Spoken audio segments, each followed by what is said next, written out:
नमस्कार प्रणाम। हम गायक अभय रुद्र दुबे आप सबके स्वागत करतनी और एगो बहुत ही बढ़िया दर्द भरल गीत भाई के बंटवारा आपके सामने प्रस्तुत करतनी। हमरा उम्मीद बा कि आप लोग के जरूर पसंद आई और आप लोग एकरा के प्यार जरूर देव। जय माता दी। खेत बारी बट्टी जाई, खेत बारी बट्टी जाई, हरि अंगना दुअरवा पाई पाई बीरना हो कैसे भाई के सनहिया बाटल जाई बीरना हो कैसे भाई के सनहिया बाटल जाई बीरना।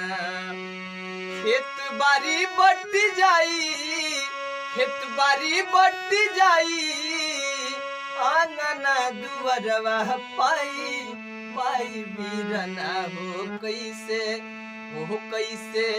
भाई के सनिया बाटल जाई बीरना हो कैसे भाई के सनिया बाटल जाई बीरना।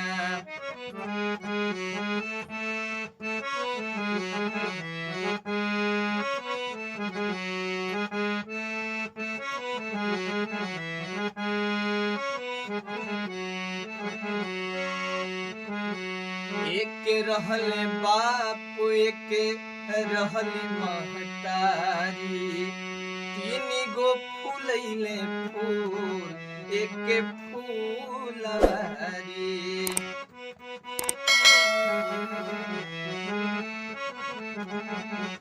एक रहले बाप एक रहली महतारी, तीन गो फूलैले फूल एक फूलवारी।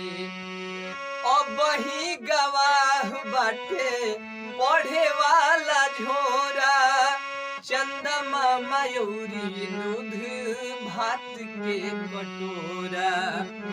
अब ही गवाह बाटे पढ़े वाला झोरा, चंदमा मयूरी दूध भात के कटोरा।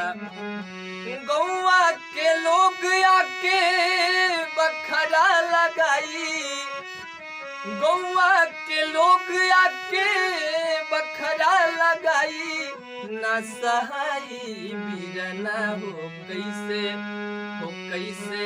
भाई के सनिया बाटल जाई बीरना हो कैसे भाई के सनिया बाटल जाई बीरना हो कैसे भाई के सनिया बाटल जाई।